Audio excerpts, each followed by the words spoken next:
is the unimaginable, non-questionable, unexplorable superpower of the country.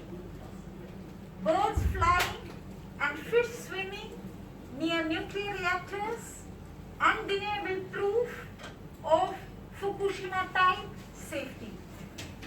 Our foreign reactors in a chakra of ancient safety due to regular yoga exercises done by our nuclear scientists.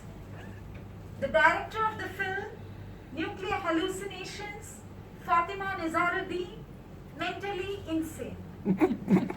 Make sure to wear the mask provided to prevent accidental assimilation into non-approved nuclear beliefs due to the non-patriotic attempts emanating from the screen during the film. End of lecture. Government of India is now on a tea break.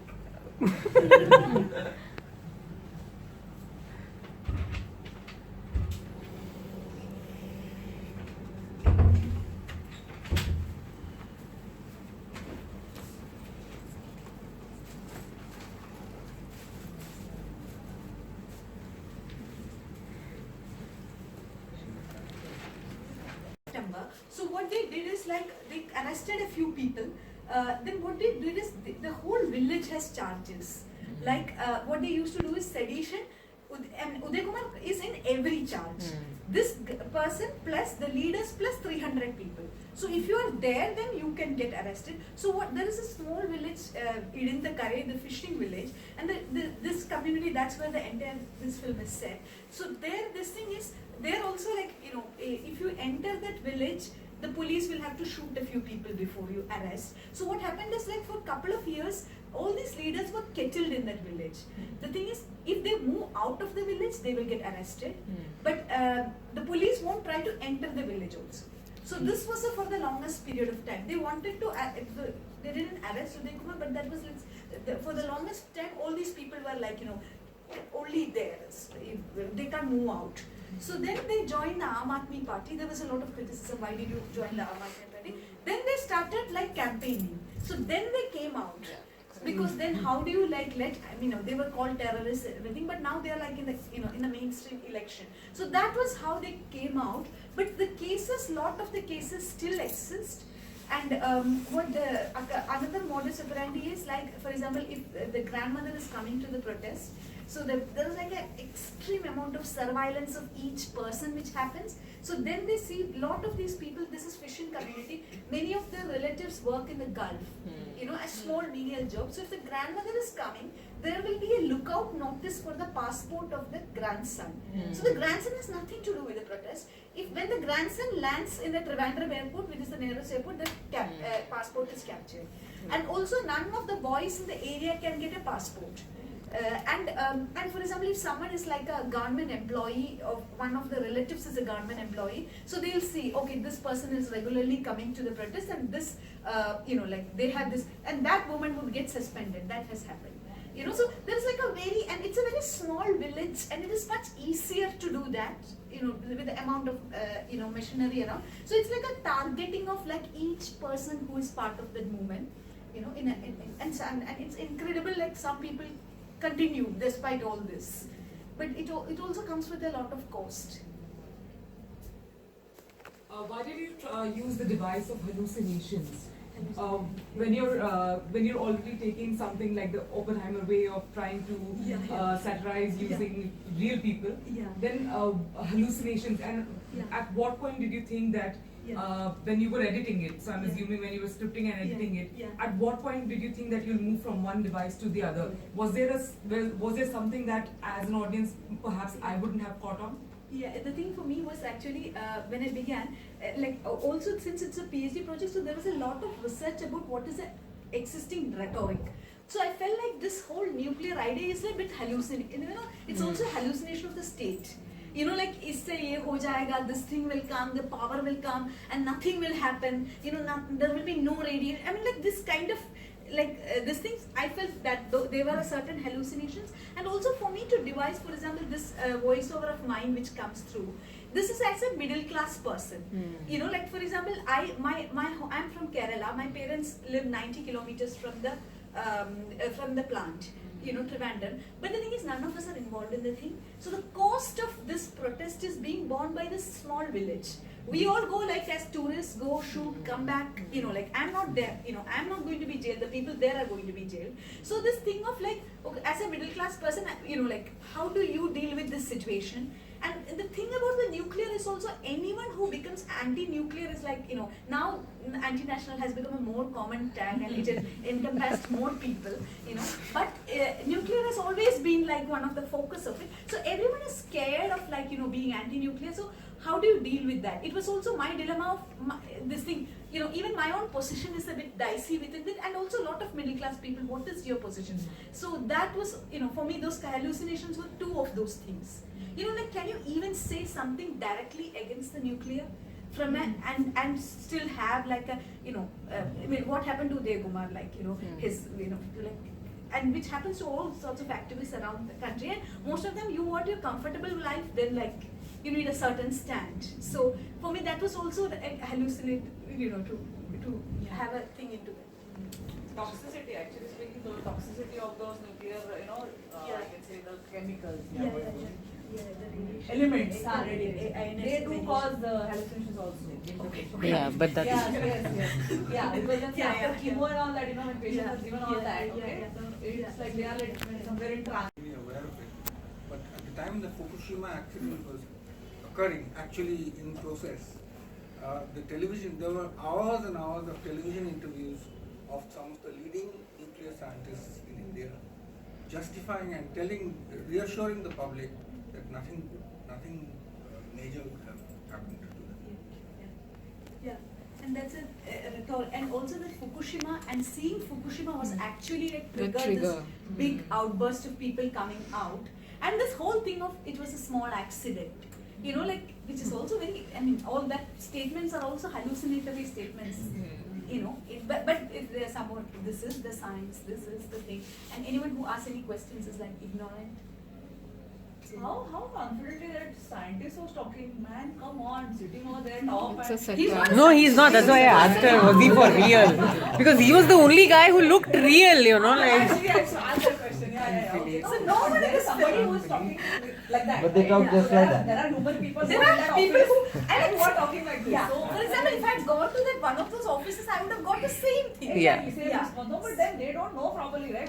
Come on, people are dying because of that only. Yeah. How much they Yeah. believe? For example, when I was looking at many of the films, for example in Jadugoda, so there is like the NPCL guy sitting and saying this because of malnutrition. If you look at this film, Buddha Weeks in Jadugoda, Yeah. he says like, yeah, that could be malnutrition. This, that, you know, people, they're not very hygienic.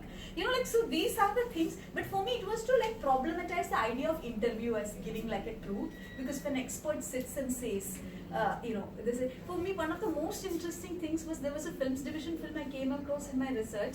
In that there is this, it is from 70, you know, like right after the nuclear test, and the chairman of, I think the chairman of the nuclear, chairman of BARC was saying, this was actually a scientific experiment to trigger or, you know, to get increased oil production in oil fields.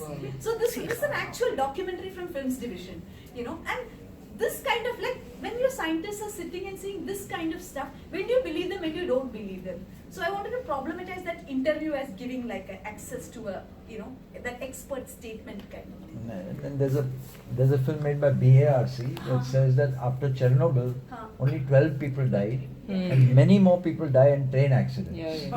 It's like, What a comparison. Kala also wrote something like that. Also, if you had waited for NPCIL, it would have taken another 3.5 years because they don't ever give interviews. I didn't get one for about 7 months. So I think you use that really well, you know, to the satire and the government officials. Excellent. It's an excellent film. I'm really proud of it. did you face any kind of opposition or The thing is, like, I am a very paranoid person, so I have to be very careful throughout. So the thing is, I have kind of tried to only shoot within Idindagarai. When I said, like, Uday Kumar said this is Republic of Idindagarai, which was true. Inside there, no one was coming. And initially, me and a friend, the first time I had one more friend, so we tried to shoot a little bit outside where the nuclear scientists live. That's called the Anushakti, Anuvijay Township. So we were shooting, then the police came, took us, and like, what are you doing, da da da da. And they were asking one question, do you have any men with you? And we said no. So then it was like, these are two idiot women who don't know what they're doing. So that has been very helpful. Like loser tag was very helpful. And then they let us go, but not without taking your ID card. So that's a great thing about the Kudankulam police. Anyone new enters in the place, there was a drama team you came. They took the whole people to the station, nothing happens to you. They just take your ID card and then they say, chiki, we understood you're not terrorists, go away. But then what happens is, if they file a case, there's always a problem. You could have a case against you because you were on that day and that day, and they have their identification card with you. And also, there are some shots you see the voters. There was an election, and those police. Then the police was in Idindagarai. Then they were constantly asking, "Where is your ID card? If you're pressed, where is your ID card?" So then you're like, "Okay, I don't want to give you the ID card." So but I have largely stuck only there, and I haven't tried, doing very smart things. So I wanted to go with the GoPro camera and shoot the, like near the thing, and I dropped that. I didn't go down that way. I just want to ask the audience, how many of you, is there anyone of you who came with pro-nuclear ideas or still have that, after all, India is a developing country, we need nuclear energy? How many people think that? I still have some pro-nuclear ideas, Slightly. Only one person in the whole room. Everybody That maybe means not the saying tide is it. turning. Yeah. Because Or we have or the films select their audience, and then the anti-nuclear people come to see this film, which is possible. But by and large, the whole country is mesmerized. This hallucination is happening to the whole country. It's like, and not just whole country of India, but almost the whole world. I mean, except after Fukushima, some parts of the world woke up. Europe not much because they don't want to like Germany woke up, and some other countries have woke. I think now, recently, like Hinkley and your UK, there was a huge opposition. That's because they're also making great strides recently in Korea, solar power. South Korea has woken up and said they're And Taiwan anti-nuclear. stopped. Yeah. Taiwan stopped. The UK is making great strides in solar power. They have found a replacement for silica. I think I forgot the name of the crystal, but it has a much lower payback time than silica. So that is now they're considering that as a more viable alternative for. But the renewable UK energy. has reprocessing plants, which is the most dangerous form of nuclear so- radiation, because in Sellafield they actually, to make money, they ask other countries to dump their nuclear waste in UK. Unfortunately, I think even India is doing that in some places, where we rent out the space for people to come and dump their nuclear waste, because we think that later on we'll make some money out of it. I mean, we will reprocess it, it can become bombs and things like that. Quite short sighted. And also, like how the nuclear project, they say like power, it's very much tied to the weapons, and that's why they can't leave it. Like even UK, the reluctance is also because of the, it is very much tied to the weapons project. India also, it's very much tied to the weapons. In India, does anybody know how much percentage of our electricity comes from nuclear? Less than 3%. Less than 3%. That is after having a nuclear energy program from the 50s onwards. From 1950 onwards, where Homi Bhabha, the great scientist, made a speech in Parliament saying that electricity will be so cheap once we go nuclear that you won't have to have a meter anymore. It will be like free, the same thing that you talk about. So, nuclear is a very extreme thing we are talking about the repercussion and all this thing. But before that we have seen all the injustice through Bhakra Nangal Dam and this Narmada thing. So nuclear is but what I'm saying is that nuclear is the most expensive form of energy that human beings have invented. Contrary to what was told to us in the 50s that it will be so cheap, it's the most expensive. Every other form of energy is cheaper than this. It's also the most dangerous. And the most dangerous, obviously. And Anand, what you're talking about, like, you know, the talking to the converted and East Film having a set of audience. And also, I think at this time it becomes all the more difficult because, like, you know, you guys have seen it, like your generation, you've had this thing. For young people like us, for us, what you feel is, even before, what was 5 years before, you would screen in colleges, you know, we won't even think in college. After Ramjas, all these things, now, even the spaces you have had to go, the amount of, the way in which those spaces are dwindling. Yeah. And like, you know, and probably we should be more creative to come up with more spaces. And like, you know, the way that we'll clamp down at every point of time and the increase of that surveillance, even at the shooting stage.